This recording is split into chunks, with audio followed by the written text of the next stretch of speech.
de la République démocratique du Congo et bandi les lotés.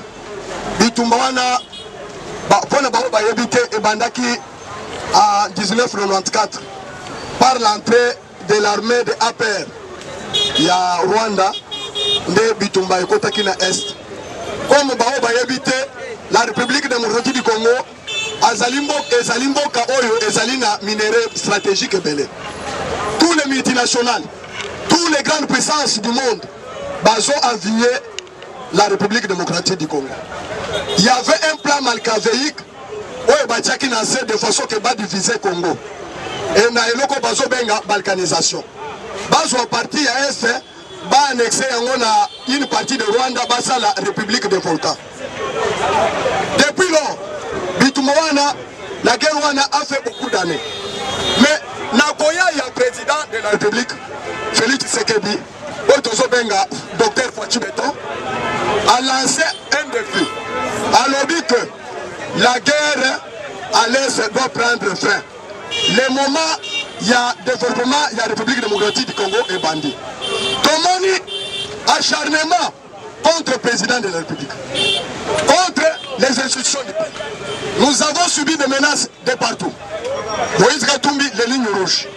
Église catholique, n'en parlons pas. Bitumba contre la République. La Belgique a aussi pélaté. Heureusement pour nous, le président de la République, Fatou Beton, a Zumboka, a Tiango, Namaboko Yazam. A Kenya Israël, a Kenya Kosa la pacte na Israël. A Kenya États-Unis, a Kenya Kosa la pacte na États-Unis. Vous le savez bien, les États-Unis payent chaque année Jimnaye na Israël pour répondre à la parole Yanzambe ou Ebisaki Abraham. Le président de la République Fatou Beton a emboîté le pas. A lobby que Akobanda Kotia Jimnaye na Israël. Bazo se pélaté. Nandenge président de la République Fatou Beton a déblonné le système ya Rwandais. Nakati Amboka. Institution na Bisonyoso ezalaki infiltrée par les Rwandais. En commençant par le sommet de l'État. Bato Bazana Kandaming Ndenga Félix Tshisekedi a renversé Kabila. Ça est fusion de ça. Ndenga a renversé régime institution nyonso. Ba Congolais va récupérer yango. Église catholique a se pélaté. Église protestante a se pélaté. Manté Foyou na muzito va se pélaté. Na yebisaki bino ba Congolais ke. Catholique Moïse Katumbi Kabila va s'organiser, va faire la plateforme. Il y a guerre, il y a rébellion à Paul Kagame. Basali rébellion à Bango. Les loyaux, Paul Kagame, a bandu collé. Tant qu'on vit sur Tobanda collé, les Congolais va y éviter. C'est pourquoi nous avons lancé un défi. Nous avons relevé conscience du peuple congolais. Bozo yemba to salini.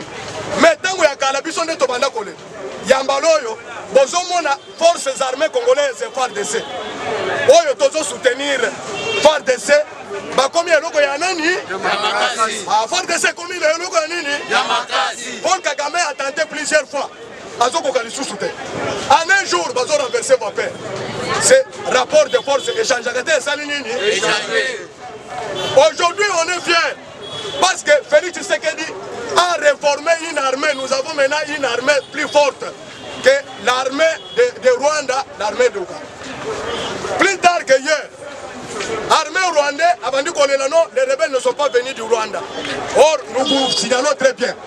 Les rebelles Rwanda, il y a M23, Baouti na Rwanda, Zolobate Baouti na Ouganda. Non, si Baoutaki na Ouganda, peuple congolais ou Akimaki Bitumba, Alingaki Akende na Rwanda. Mais peuple congolais ou Akimaki Bitumba, 15 000 personnes. Bazongaki na Bakendaki na Ouganda. Ce qui veut dire que M23 et Outaki na Rwanda, les rebelles, maintenant RDC, FARDC, et Beti Bango Fimu Yabakolo. C'est-à-dire au Tozom Sabino que Bozolo Bake Fati a circulé. Par voyage belé. Terme ya voyage belé, tina ko déterminer nombre de voyages à Félix Tshisekedi. C'est un nombre à 114 voyages. Basali calcule que Fati a sali toute une année en dehors du pays. Ce n'est pas Pamba. Tolobate.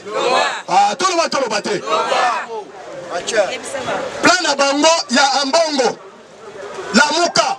Moïse Katumbi na Kabila va préparer qui va pour ma Félix. Les 30 ans. mais le Félix Azala Namboko, coup d'état il y a que ça le ma, parti à l'ingazala la bombe. Maintenant, dans mon nom sur la plan à Bangoana, comme la meilleure sécurité du monde, c'est avoir l'information, c'est les services de nous sommes bien informés. Quand nous avons préparé le coup d'état à Bangoana, allez, Félix a quel voyage pour échapper au bain de sang.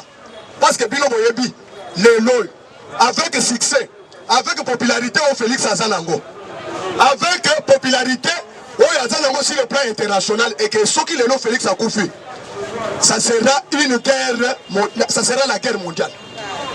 Parce que l'Amérique n'acceptera pas de lâcher. Israël non plus, et tous les alliés, il y a les États-Unis d'Amérique. C'est pourquoi, pour éviter le bain de sang, Félix, a déclaré que Félix se retire au Congo pour aller travailler pour l'intérêt du peuple congolais. Les lois ont fait des comme c'est parce que Félix a fait le voyage. Il a fait le voyage économique ou bien touriste. Mais a fait le voyage, il y a Koluka pour renforcer la capacité, il y a FARDC. Il signe des contrats partout, il y a armement. C'est bien aussi les médias. Même si dépassement de budget à la présidence. Budget à la présidence et la souveraineté nationale. Quand on parle de la souveraineté nationale, chef de l'État a dépassé Mbongo Ebele pour la guerre à l'Est. Et ça dit parce que la budget au Basalaki il y a 2021. Rubrique il y a guerre, il y a défense. Et ça dit maintenant, il y a présidence. Et ce que nous sommes la guerre à l'Est pour que l'Est de la République du Congo soit pacifié, soit libre pour la Totonga Congo. Et ça dit bon, Bazali contre la République. Tant que FARDC a renversé Vapeur, parce que depuis hier, FARDC a récupéré le territoire de Bissonio. Est-ce que Bomoni le sous-sous Bazon dans les médias? Est-ce que Bazon est mal sous-sous que Nini Tosalite? C'est pour vous dire bateau baza contre la République. Mais lorsqu'on récupère la situation, il n'y a personne même pour féliciter le FARDC. C'est pour vous dire ce sont les ennemis du peuple catholique. Même Moïse Katumbi et Kabila. Ils sont pères, même, ils sont pour. Même ceux qui les Félix a lancé guerre contre les moustiques. Bango va soutenir les moustiques pour épiquer le peuple congolais. C'est-à-dire que sur Félix Azali Kosala pour l'intérêt du peuple congolais. Bango Bazan en compte. C'est pour vous dire que au moment où nous vous parlons, Félix contrôle la situation. Comme commandant suprême, toujours contrôler la situation. Et la République de Moradi Congo ne restera plus encore comme avant. C'est-à-dire les lots Kagame Sokameki, à son moto, il y a sur place. C'est ça qui est Makambo Félix connaît les égalités. Ce que mon a le batté, lui va agir sur le terrain. Kagame a joué il y a un lobby. Frappe à Kosakana. C'est pour vous dire, FARDC est comme la plus forte pour l'Afrique mobile, même pour le monde. Parce que tous en a tout. Fabrication et armes. Tant que Félix a joué ça la tournée. Et c'est pour le Koluka, partenaire militaire. Industrie, il y a fabrication, il y a armement. Donc implantant mon AS. La République démocratique du Congo aura une armée plus forte que toute l'Afrique mobile. Mais ça dit nous avons le contrôle. Chef de l'État maîtrise bien la situation. Azali Moto a Malobate, mais Azali Moto a Moussa. Moïse Gatumbi, Alobaki que Matata Pon, John Olumbi, Kalef Motombo, tous les assassins. On va vous mettre le peuple congolais qui va pardonner Bango. Mais mon Konalobi, Boyoki Bino Moko, dossier HB. Dossier à Nini Colonel Obakangaki, la Katanga avant-hier, Bayena Yao. Tango Aneki, la procédure Kolobalobini. John Olumbi a exécuté l'ordre à Joseph Kabila. John Olumbi c'était l'exécutant de l'ordre venant de Joseph Kabila. Maintenant, Kabila a joué au Yaye. Moïse a eu chance parce qu'il s'est échappé à Kimi. Pour le bazar de la distraction, le peuple congolais, vous devez savoir que Moïse Robi a déposé gerbe de fleurs. Na Pologne, na Tombo, il y a Bakoko, il y a Papa Naye. Tout autour de lui, Moïse a l'accepté que je ne suis pas congolais. Je suis juif de nature. Maintenant, au Congo, il y a un pouvoir. Il y a un pouvoir. Il y a un juif na Pologne. Maintenant, les Congolais doivent changer de mentalité. Toboyi biso yi de pes. Tolobi que Zembo wana batika yango eyemba ezali bien. Parce que Zembo ya tosali nini tosalité. Ils ont fortifié Félix Asala Moussa. Ni de pes Asala nini? Parce que bana wana bakoko ya Mobutu. Balobi mon père. Les notions qui comment ezali boye. C'est ezali conséquence ya 32 ans au impère Asala. Que ezali boye te. Les notions qui tombent comme boye. C'est ezali 18 ans, il y a Joseph Fouka. Ni totalité. Les jeunes basali fort. De façon que les dirigeants vont changer, vont développer le Congo. Mobutu a quitté. Kabila a quitté. Mais avec Félix, dans 2 ans ou 3 ans, changement est allé mon nez. Saint-Cyr, comme dans chaque pays démocratique, état de droit. Moto na moto azana droit na ye. Mais azana devoir de payer ya Makamo procureur général ya conseil d'état lobby biso toza contre mais biso tozo loba a raison ya démocratie et sengeli batika liberté d'expression comme azolo ba ke bana wana basali groupe na bango na ba enregistrer bango te selon mibeko ya l'état oui il a raison et puis zemo na bango elekina na commission ya sensibilité azana raison mais pour na biso parce que le contexte actuel, et c'est que les jeunes ont beaucoup souffert pendant 60 ans. Et ça il y a malheur, et c'est que l'autorité au pouvoir. Les moments, ils ont bien choisi le moment. Parce que la moto, c'est que le peuple. Président Félix n'est pas comme Kabila, comme Marcel Mobutu. Mobutu a levé la voix contraire ou bien celle critique Babomiye. Félix a sa bonté. Félix a son yoka. Azo tiré les sons dans ma caméra ya mabe à réger. Bana wana basali biso bien. Poto ebisa ba congolais que makambo Mobutu a 32 ans. Makambo Kabila salité pendant 18 ans. Félix est en train de consala yango nyo. Pour ne couper ce peuple congolais fallait na. Yambalo, na lo bate. Na lo bate. Les avion présidentiel. Tala monene mboko. Toza la bio présidentielle. Ouais, toza la ki nango Kabila bakangaki yango na Espagne na 2016. Likono ya nyongo ya mbongo. Maintenant, boyebi makambo avion soki efandi na tarmac. Bozo payer parking chaque jour. Et puis ce n'est pas moins de $1000. Ce n'est pas moins de $1000 par jour. Mais calculé de 2016 à 2021. Félix, président Otozanaye, docteur Fachi Beton. A foutu mon avion ya kalobité salinini et puis il est pas embatté va renouveler yango et comme kito le con avion ya ça c'est un bon monsieur le journaliste merci beaucoup tikana explicité place one Air Zaïre compagnie Air Zaïre ndezalaki compagnie nationale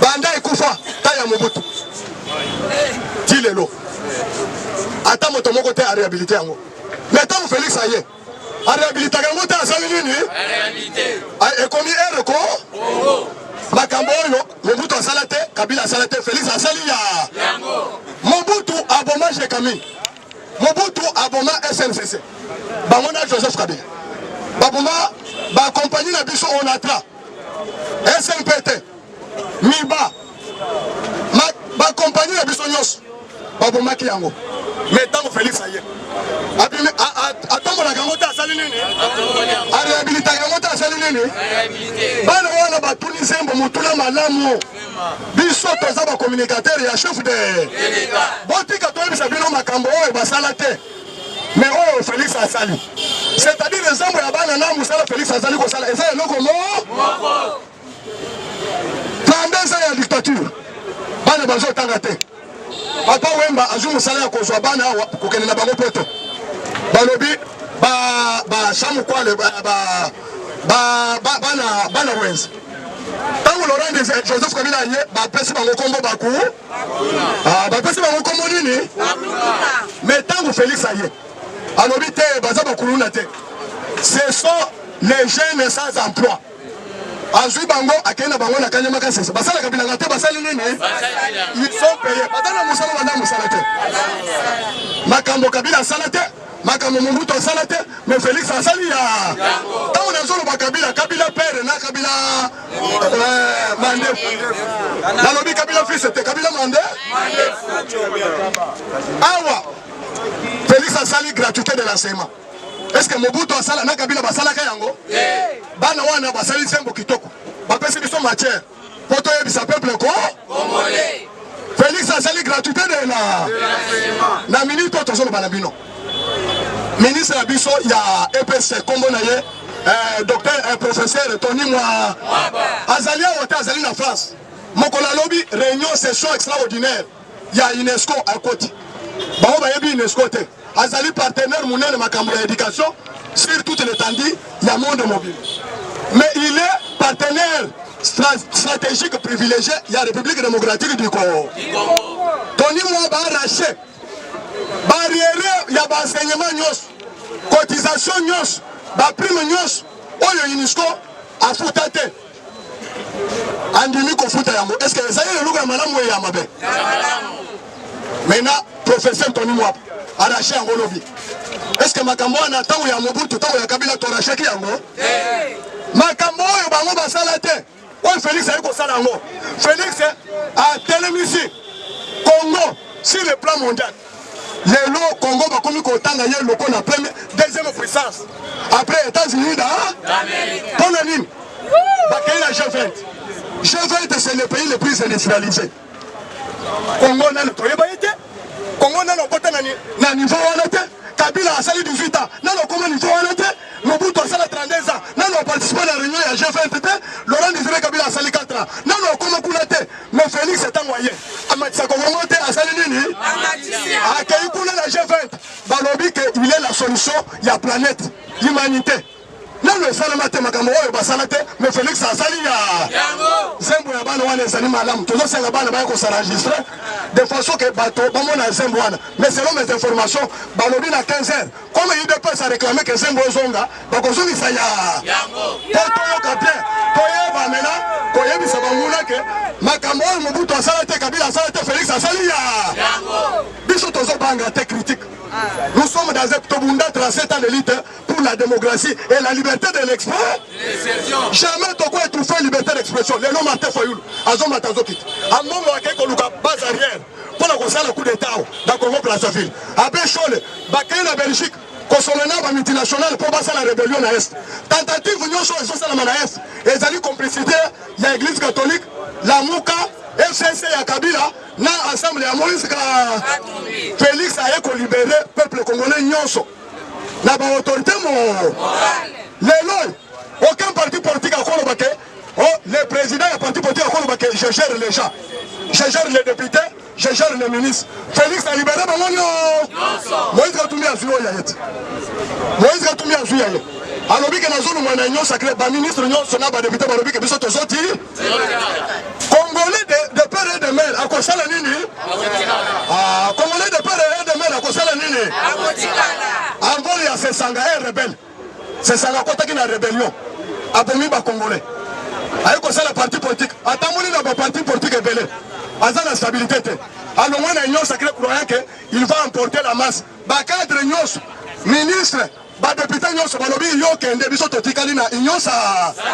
Parce que Kobundisa union sacrée. C'est qu'on dit ça intérêt à peuple congolais. C'est pourquoi on dit Martin Fayoulou, na Kabila, basé dans le discours de l'opposition de Bagotala. Bah comme ça la marche pour la Zembo ya bana un peu.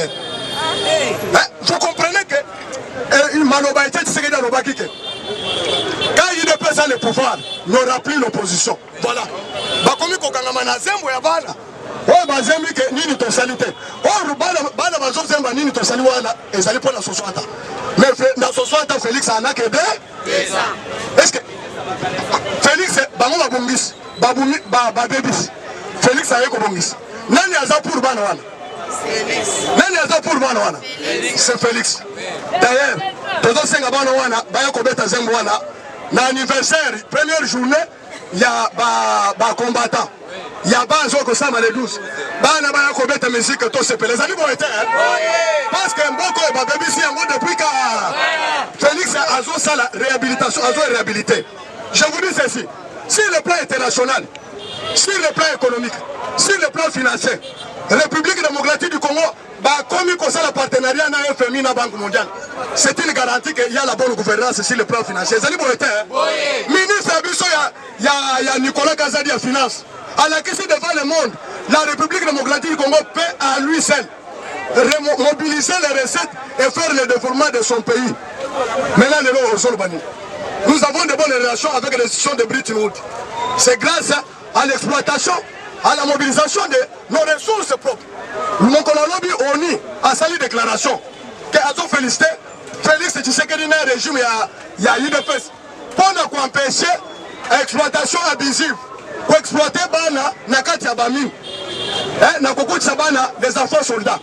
Tout ça, ce sont les acquis. Il y a un changement prôné par Félix Tshisekedi dans 2 ans et demi.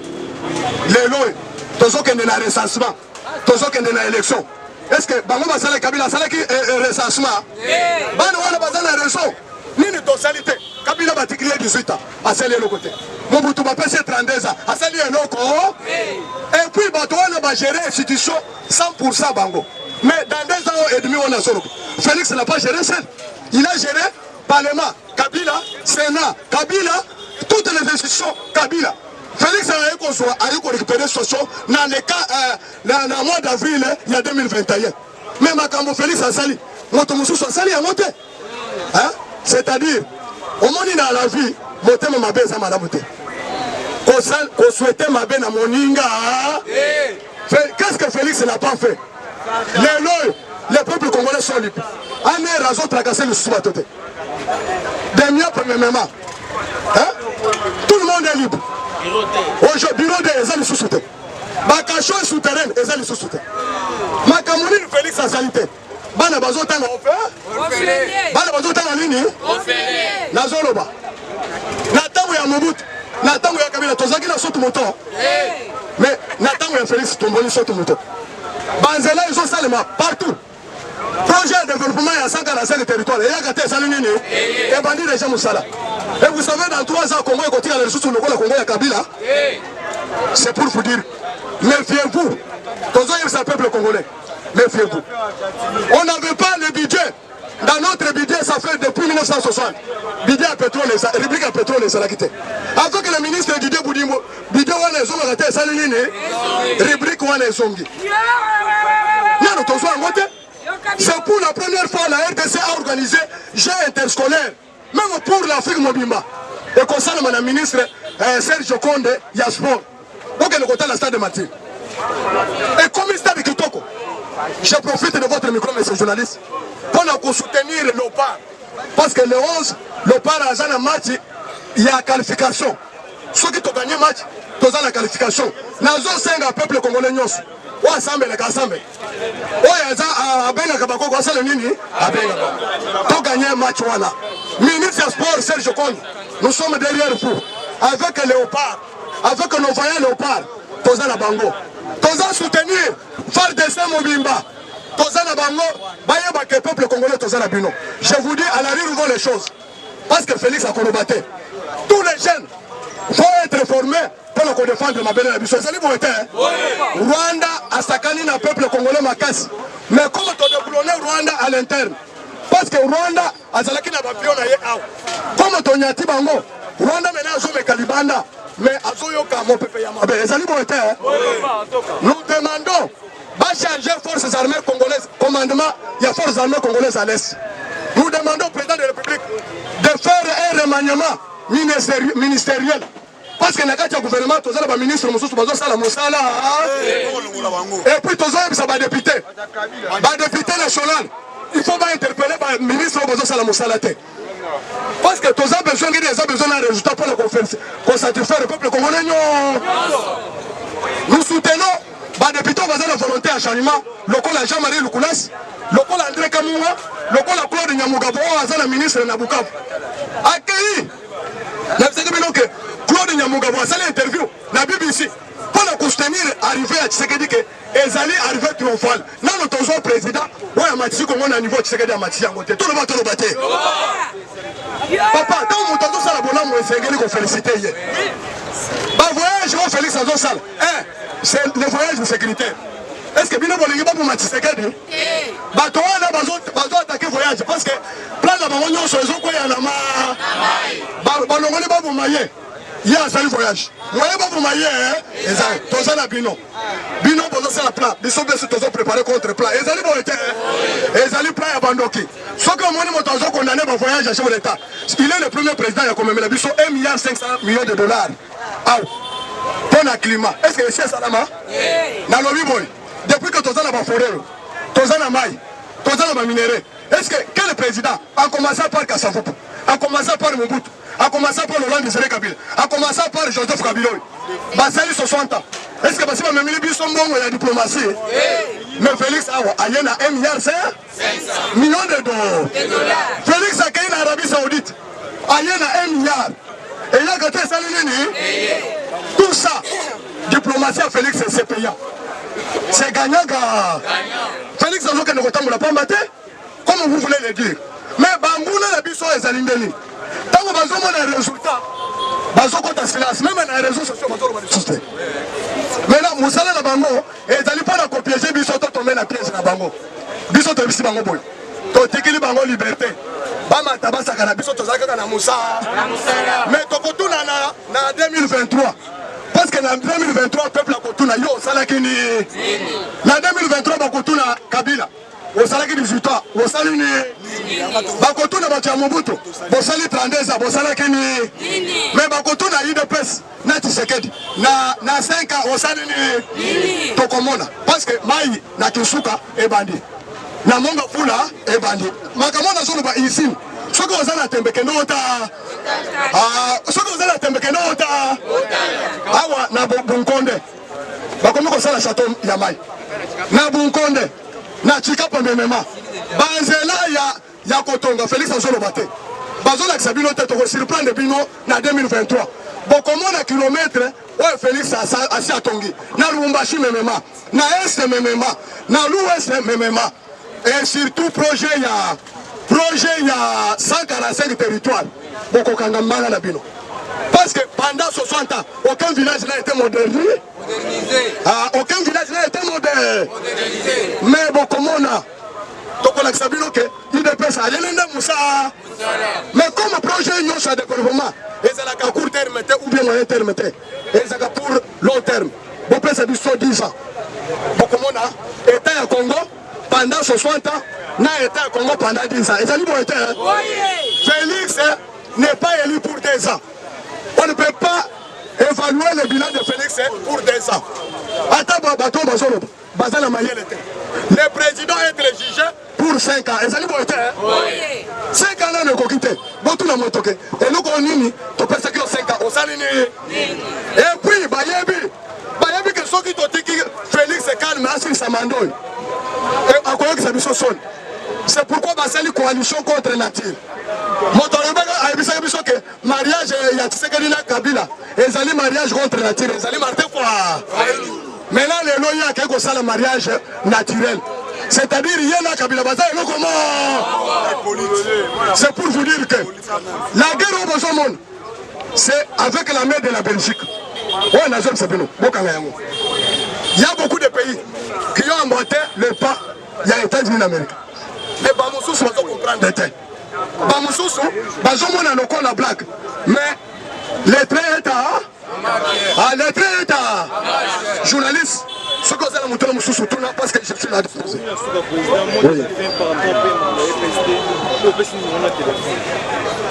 Nakamoya EPC, je vous dis, les négociations et comme il faut aboutir.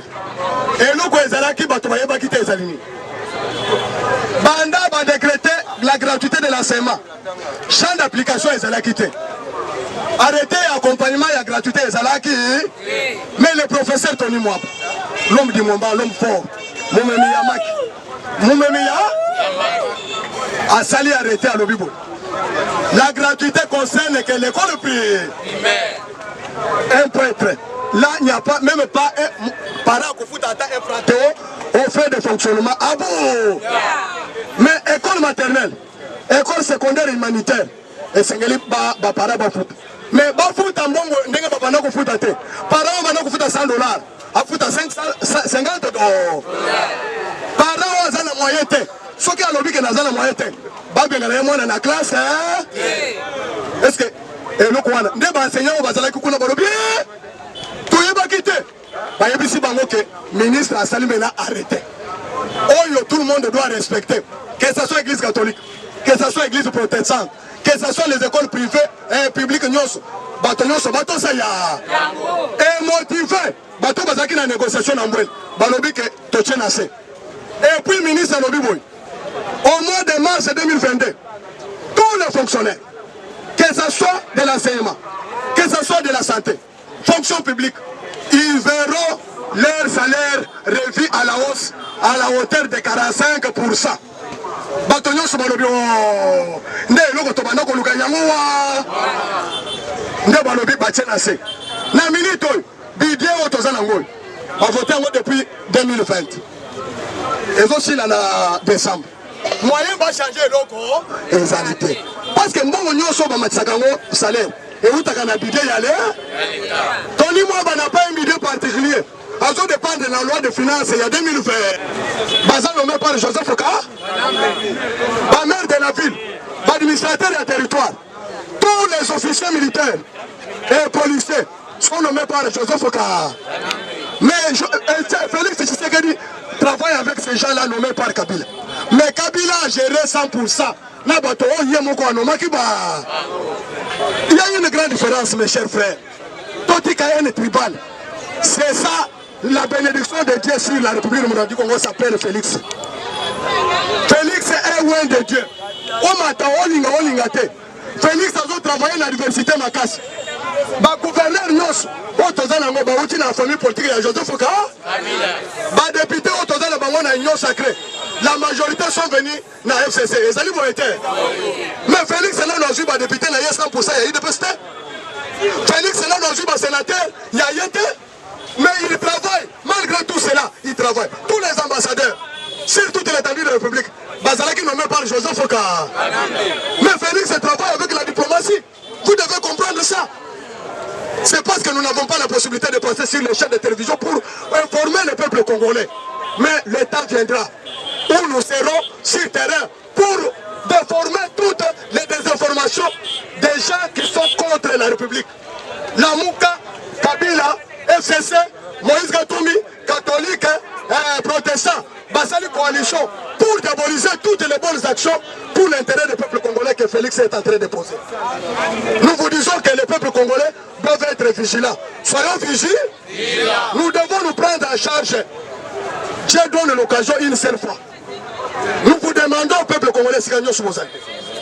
Tous signer le local et le derrière le président de la... Même Martial Mobutu Alobake, le président de la République n'est pas un magicien. Lui seul ne peut rien faire. Mais avec l'appui de son peuple, il peut faire des miracles. Les alliés vont être... Toujours il s'habille non que... N'est toujours président ou la volonté de changer le Congo. Pas saisir l'opportunité. Une fois par 100 ans. Donc on président Moussou Souté, billet avion, le long sur le plan de transport. À côté dans 3 ans, 450 bus à transport. Yassika, Maï. À côté, à renouveler l'avion, 7 avions. Le nom peuple congolais. À renouveler même compagnie Moussou Aviation et le Congo. Et ça l'a quitté. Motoana a travaillé pour les social d'intérêt du peuple congolais. Est-ce que Motoana a saboté? Net on a biboy. Donc c'est pas le Makassi. Et nous on est tigala qui yangwana. Comme Jean-Marc Kabunda Kaboun. Comme Augustin Kabouya. Bandimi qu'on reconnaître les combattants. Pendant qu'on passe sa journée. Dans une année, journée il y a le 12 novembre. Il y a chaque année comme journée de la base. C'est-à-dire reconnaître le pouvoir de Félix est venu de la base. Et ça lui bon hein? Oui. Peuple congolais, soyez fiers. Et nous, le président du Parlement debout, les communicateurs du chef de l'État, les communicateurs de ce régime, nous allons travailler, nous allons mouiller les maillots pour déjouer toutes les cartes diaboliques. Il y a des impérialistes, on a besoin d'utiliser Kabila. Et nous demandons au chef de l'État, Kabila doit être aux arrêts. Il a beaucoup tué, surtout les dossiers Chebei. Doit amener Kabila en prison.